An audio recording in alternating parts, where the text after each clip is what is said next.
In gaming, a lot of the things that make a damn good film trilogy still hold true. Great overall pacing, meaningful character arcs, but more uniquely, the advancement and implementation of brilliant gameplay mechanics. Yes, you do need overall quality to recommend an entire trilogy of titles, but with all that in mind, I'm Scott from WhatCulture.com, and these are the 10 best video game trilogies of all time. Number 10, Splinter Cell. Dealing with more realistic scenarios and a range of moves including corridor split jumps and chokeholds, Sam Fisher easily stands toe-to-toe with Solid Snake. Not to mention he came equipped with all manner of gadgets, the now iconic triple green light goggles, and the multifaceted SE-20K assault rifle. Essentially, Microsoft's answer to Metal Gear Solid, this landmark first entry led to the fantastic Pandora Tomorrow, and the Immaculate Chaos Theory is genuinely still one of the best games of all time. Number 9, Crash Bandicoot. Thanks to Naughty Dog's advanced rendering techniques and the compression of art assets on the disc, Crash and his luscious environments ran like a dream back on the PS1. This design philosophy meant future sequels were knockouts from top to bottom, seeing Crash 2 expand on level designs and Crash's moveset, only for Crash 3 to do so even more wildly. Its level selection comprising vehicle sections, underwater zones, and some brilliant boss fights. Oh, and there was an unlockable bazooka that fired Wumpa Fruit. What more could you want?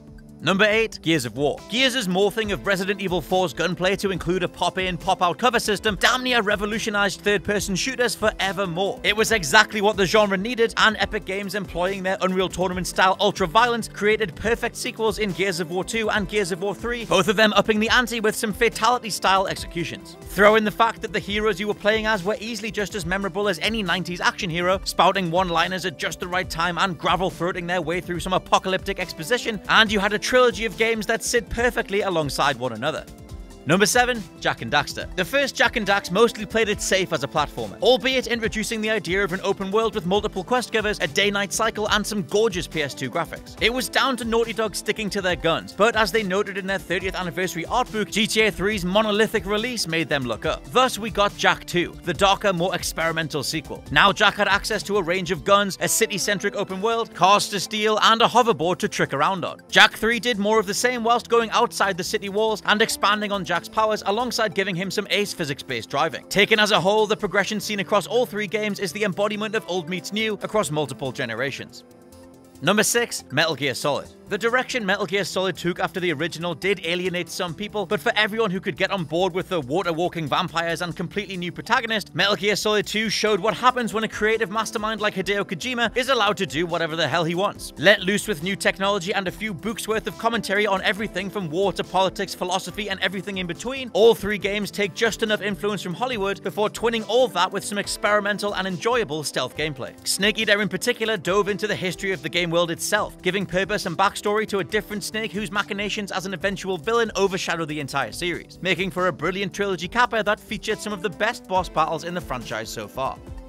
Number 5, Batman Arkham. Referring to the Arkham series as a trilogy means dismissing the underrated Arkham Origins, but as for Rocksteady's entries, they're downright legendary. Arkham Asylum proved you could do a superhero game with enough weight and purpose to make it appeal to everyone, and Arkham City took everything you thought you knew about Arkham Asylum's structure before branching it out across a full open-world chunk of Gotham. The influence these games had is still felt to this day, with 2018 Spider-Man borrowing heavily from what was established back in 2009. It wasn't just the combat though. You can tell in any screenshot that Rocksteady just get Batman. From the visuals of Gotham with its pockets of color showing signs of life worth saving, to Batman's sharp-eared character model being one that we all just love to control.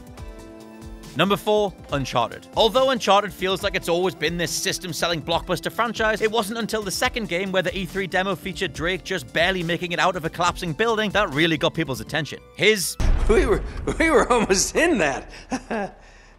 one-liner instantly endeared him to millions, and following that, it was off to the races, even retroactively giving the original a lot more love. All three games fit together nicely as the gaming equivalent of Indiana Jones, and although Uncharted 4 gave Drake a really potent sense of humanity, this debuting trilogy is still one of the most astonishing action titles you can get your hands on.